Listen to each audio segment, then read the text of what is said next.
एक नई सुबह, एक नई शुरुआत। हम सब इस एहसास को जानते हैं ना, हाँ। जब रात के अंधेरे के बाद सूरज की पहली किरण दिखती है तो एक उम्मीद सी जगती है। बिल्कुल। ऐसा लगता है कि कुछ भी मुमकिन है। आज हम इसी एहसास की गहराई में उतरने वाले हैं, एक ऐसे नाम के जरिए जिसमें ये पूरी भावना छिपी है, प्रभात संगीत। यानी एक नई सुबह के गीत। हाँ। तो आज हम जिस पर बात करने वाले हैं उसके लिए हमारे पास कुछ बहुत बहुत खास चीजें हैं। अच्छा। एक तरफ तो प्रभात संगीत की शुरुआत और उसके पीछे की सोच पर कुछ जरूरी जानकारी है, और दूसरी तरफ हमारे पास है वो सबसे पहला गीत। पहला गीत? वही जो इस पूरी यात्रा का शुरुआती कदम था। तो आज हम मिलकर ये समझने की कोशिश करेंगे कि इस पहले गीत में ऐसा क्या खास था, ये किस माहौल में रचा गया और ये हमें किस सोच की दुनिया में ले जाता है। चलिए देखते हैं। चलिए इस खजाने का दरवाजा खोलते हैं। और ये समझना इसलिए भी जरूरी है क्योंकि हम किसी एक दो गीत की बात नहीं कर रहे हैं। हम एक ऐसी रचना की बात कर रहे हैं जिसका पैमाना ही मतलब हैरान कर देने वाला है। मतलब? हमारे स्रोतों के मुताबिक सिर्फ 8 सालों के अंदर 5018 गीत लिखे गए। 5000? हाँ, 5018। जरा इस नंबर के बारे में सोचिए। इसका मतलब है लगभग 2 गीत हर दिन। हर दिन? बिना रुके, लगातार 8 साल तक। ये किसी आम इंसान की रचनात्मकता से कहीं आगे की बात लगती है। ये तो अविश्वसनीय है। बिल्कुल। इसीलिए स्रोत साफ कहते हैं कि ये सिर्फ संगीत नहीं है, ये एक आध्यात्मिक साधना है, एक अभ्यास। साधना? इसकी रचयिता श्री प्रभात रंजन सरकार ने इसकी शुरुआत 14 सितंबर 1982 को देवघर, झारखंड में की। तो ये पहला गीत उस विशाल सागर की पहली बूंद है। 2 गीत हर दिन 8 साल तक, ये तो सोचने में भी मुश्किल लगता है। ये तो जुनून से भी बढ़कर कुछ है। सही बात है। तो फिर उस पहली बूंद में, उस पहले गीत में ही गोता लगाते हैं। बंधु हे निये चलो, बंधु हे निये चलो, आलोर ओई झरना धरार पाने, आलोर ओई झरना धरार पाने, बंधु हे निये चलो, बंधु हे निये चलो। इसकी जो पहली लाइन है वहीं से सवाल उठने लगते हैं। बंधु है निये चलो, आलोर ओए झरना धारड़ पाने। अगर हिंदी में इसका भाव समझे तो, हे मेरे स्थायी मित्र, मुझे अपने साथ ले चलो उस प्रकाश के झरने की ओर। जब मैं ये सुनता हूँ तो 2 बातें मेरे मन में आती हैं। क्या? पहला तो ये स्थायी मित्र, ये कौन है? ये कोई साधारण दोस्त तो नहीं लगता। और दूसरा, प्रकाश का झरना, ये सुनने में बहुत खूबसूरत है, किसी सपने जैसा। बिल्कुल। और ये सिर्फ खूबसूरत ही नहीं, इसका एक बहुत गहरा दार्शनिक मतलब भी है। तो इसका क्या मतलब हो सकता है? आपने बिल्कुल सही नब्ज पकड़ी है। यहीं से इस गीत की परतें आलना शुरू होती हैं। चलिए पहले बंधु हे को समझते हैं। बंधु यानी दोस्त? हाँ, दोस्त। देखिए, यहाँ प्रभु या ईश्वर जैसे शब्दों का इस्तेमाल नहीं किया गया, जो एक दूरी का एहसास कराते हैं ना। सही बात है। बंधु एक बहुत ही करीबी रिश्ता दिखाता है। ये पुकार उस परम चेतना के लिए है, लेकिन उसे एक दोस्त की तरह, एक साथी की तरह बुलाया जा रहा है। जैसे कोई अपने सबसे भरोसेमंद साथी से कह रहा हो। हाँ, मेरा हाथ पकड़ कर ले चलो। ये डर या श्रद्धा से ज्यादा प्यार और अपनेपन का रिश्ता है। ये तो बहुत दिलचस्प है। यानी भगवान को एक दोस्त के रूप में देखना, ये पूरी डायनामिक्स ही बदल देता है। बिल्कुल। तो फिर ये प्रकाश का झरना क्या है? प्रकाश का झरना कोई ऐसी जगह नहीं है जहाँ सच में रोशनी का कोई झरना बह रहा हो। अच्छा। ये एक प्रतीक है। ये उस अवस्था का प्रतीक है जहाँ परम ज्ञान है, जहाँ कोई भ्रम नहीं, कोई अंधेरा नहीं, जहाँ सिर्फ आनंद है। और झरना ही क्यों? झरना क्यों? क्योंकि झरना लगातार बहता है, वो कभी रुकता नहीं, हमेशा ताज़ा रहता है। तो ये एक ऐसे कभी ना खत्म होने वाले ज्ञान और आनंद की बात हो रही है। तो पहले ही लाइन में गीतकार ने अपनी मंजिल साफ कर दी है। वाह। मंजिल है परम आनंद और ज्ञान, और वहां तक ले जाने वाला एक दोस्त है, कोई मालिक नहीं। वाह, मतलब पहली लाइन में मंजिल भी तय है और गाइड भी। लेकिन सवाल ये है कि इस यात्रा पर जाने की जरूरत ही क्यों पड़ी? जहाँ हैं वहाँ क्या दिक्कत है? मुझे लगता है इसका जवाब अगली लाइन में है। आंधारेर व्यथा आर सैना प्राणे, आंधारेर व्यथा आर सैना प्राणे, बंधु हे निये चलो, बंधु हे निये चलो, আলোর ওই ঝর্ণা ধরার পানে, আলোর ওই ঝর্ণা ধরার পানে, বন্ধু হে নিয়ে চলো। अंधारेर व्यथा आर शयना प्राणे, मतलब अज्ञानता का दर्द अब प्राणों में सहा नहीं जाता। बिल्कुल। इस लाइन में एक बेचैनी है, एक छटपटाहट है। ऐसा लगता है जैसे पानी सिर से ऊपर चला गया है। एकदम सही। और यहाँ व्यथा शब्द का इस्तेमाल बहुत महत्वपूर्ण है। ये सिर्फ दर्द नहीं है। अच्छा, व्यथा का मतलब है एक ऐसी पीड़ा जो सिर्फ शरीर तक सीमित नहीं, वो आत्मा को चुभती है। ये उस एहसास की बात हो रही है जब इंसान को ये समझ आ जाता है कि वो जहाँ है, जिस अंधेरे में है, वो उसकी असली जगह नहीं है। और ये अंधेरा क्या है? ये अंधेरा सिर्फ मतलब जानकारी की कमी नहीं है।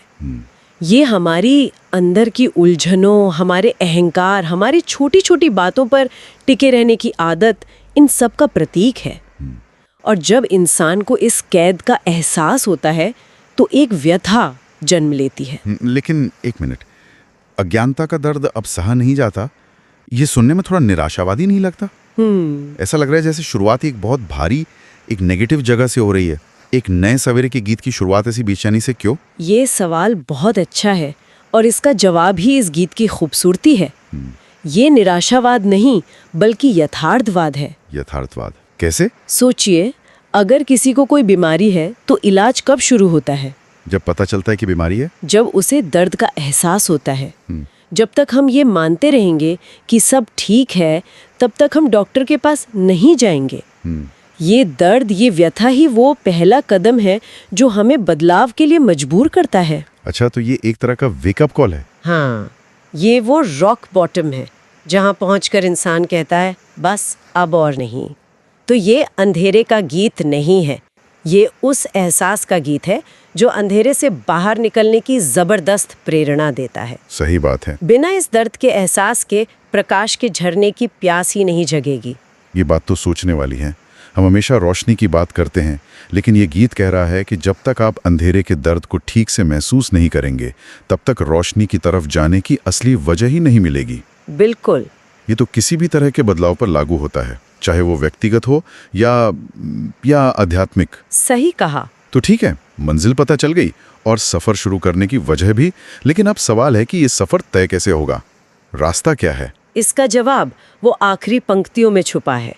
ঘুমের ঘোর ভাঙানোর গানে গানে, ঘুমের ঘোর ভাঙানোর গানে গানে, বন্ধু হে নিয়ে চলো, বন্ধু হে নিয়ে চলো, আলোর ওই ঝর্ণা ধরার পানে, আলোর ওই ঝর্ণা ধরার পানে, বন্ধু হে নিয়ে চলো, বন্ধু হে নিয়ে চলো, বন্ধু হে নিয়ে চলো।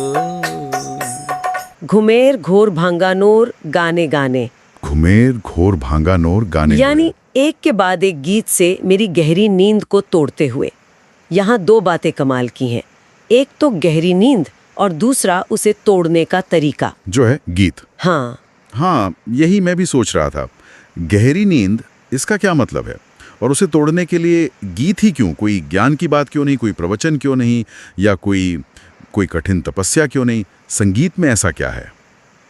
चलिए पहले गहरी नींद को समझते हैं। ये हमारी रोजमर्रा की वो ऑटो पायलट वाली जिंदगी है। Auto pilot? हाँ, जैसे हम रोज गाड़ी चलाकर ऑफिस जाते हैं, पर हमें याद भी नहीं रहता कि कब हमने गियर बदला, कब ब्रेक लगाया। हम बस मशीनी तौर पर काम कर रहे होते हैं। होता है ऐसा। आध्यात्मिक तौर पर यही गहरी नींद है। हम अपनी जिंदगी जीते हैं, खाते पीते हैं, काम करते हैं, लेकिन हम इस बात से बेखबर रहते हैं कि हमारा असली मकसद क्या है, हम कौन हैं, हम यहाँ क्यों हैं। हम बस चल रहे होते हैं बिना किसी होश के। बिल्कुल। कमाल का उदाहरण है। हम सब उस ऑटो पायलट मोड को जानते हैं। तो इस गहरी नींद को गीत कैसे तोड़ सकता है? यहीं पर संगीत का जादू काम आता है। ज्ञान, तर्क, ये सब हमारे दिमाग से बात करते हैं। दिमाग विश्लेषण करता है, बहस करता है, शक करता है। लेकिन संगीत? संगीत तो सीधा दिल पर असर करता है। संगीत दिमाग को बाईपास करके सीधे दिल में उतरता है। ये भावनाओं को छूता है, आत्मा को झकझोरता है। एक धुन आपको बिना एक शब्द कहे रुला सकती है या खुशी से भर सकती है। सही बात है। और यहाँ कहा गया है गाने गाने, यानी एक के बाद एक गीत।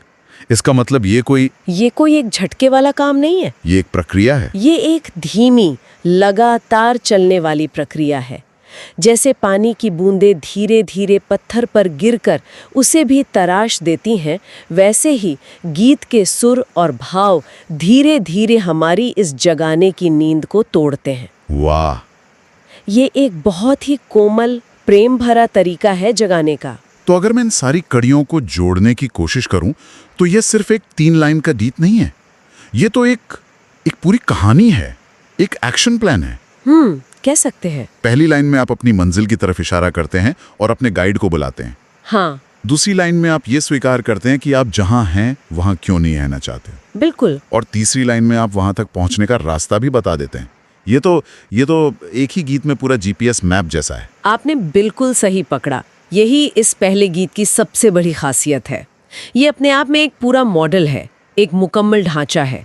जैसा कि आपने कहा, इसमें 3 चरण साफ दिखते हैं। 3 चरण।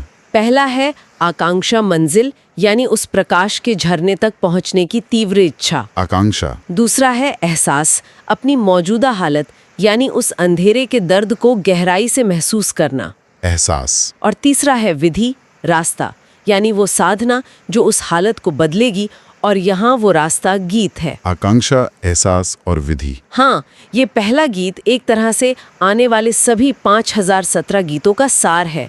ये वो नींव का पत्थर है जिस पर पूरी इमारत खड़ी है। वाह! ये उस एक केंद्रीय विचार को स्थापित करता है जो हर गीत में मिलेगा। इंसान की आत्मा की अपने स्रोत, उस परम चेतना से मिलने की शाश्वत तड़प और उस तक पहुंचने का प्रेम और भक्ति से भरा रास्ता। तो संक्षेप में कहें तो ये पहला प्रभात संगीत महज एक गीत नहीं, बल्कि एक आध्यात्मिक यात्रा का पूरा ब्लूप्रिंट है। बिल्कुल, एक ब्लूप्रिंट। इसमें पुकार भी है, संघर्ष भी है और आगे का रास्ता भी है। और ये उस स्थायी मित्र के साथ एक बेहद निजी, एक गहरे रिश्ते की थीम को स्थापित करता है। हाँ, जो आने वाले हजारों गीतों में बार बार गूंजती रहेगी। ये किसी बाहरी शक्ति की पूजा नहीं, बल्कि एक अंदरूनी दोस्ती की शुरुआत है। और एक बात जिस पर मैं खास तौर पर जोर देना चाहूंगी, वो है इस गीत का आशावादी नजरिया। अच्छा। हाँ, ये दर्द और अंधेरे की बात करता है, लेकिन वहाँ रुकता नहीं। जैसे ही अंधेरे का जिक्र आता है, फौरन प्रकाश के झरने की तरफ इशारा कर दिया जाता है। इसका फोकस अंधेरे में डूबे रहने पर नहीं है। नहीं, इसका फोकस रोशनी की तरफ किए जाने वाले सफर पर है। और आखिरकार इसका नाम ही है प्रभात संगीत, एक नई सुबह के गीत। हाँ, ये नाम अपने आप में उम्मीद की गारंटी है। ये नहीं कहता कि रात नहीं है, ये कहता है कि रात चाहे कितनी भी गहरी हो, सुबह जरूर होगी। और ये गीत उसी सुबह का स्वागत करने के लिए है। क्या खूबसूरती से आपने इसे समेटा है। और ये हमें श्रोताओं के लिए एक आखिरी विचार पर लाता है। इस गीत में जागने की प्रक्रिया के लिए एक के बाद एक गीत का इस्तेमाल हुआ है, जो हमें संगीत की ताकत की याद दिलाता है। हाँ, बिल्कुल। तो सोचने वाली बात यह है कि हमारी भावनाओं और चेतना को बदलने की संगीत की इस अद्भुत शक्ति को देखते हुए हम अपनी जिंदगी में अपने व्यक्तिगत बदलाव के सफर में ध्वनि या संगीत की भूमिका को कैसे देख सकते हैं। अच्छा सवाल है। भले ही वो सफर पूरी तरह से आध्यात्मिक ना भी हो, किसी मुश्किल दिन के बाद एक सुकून देने वाला गाना या किसी लक्ष्य को पाने के लिए एक जोश भरा गीत, शायद जागने के तरीके हमारे आसपास ही मौजूद हैं, हमें बस उन्हें पहचानना है। बंधु है निये चलो, बंधु है निये चलो, बंधु है निये चलो।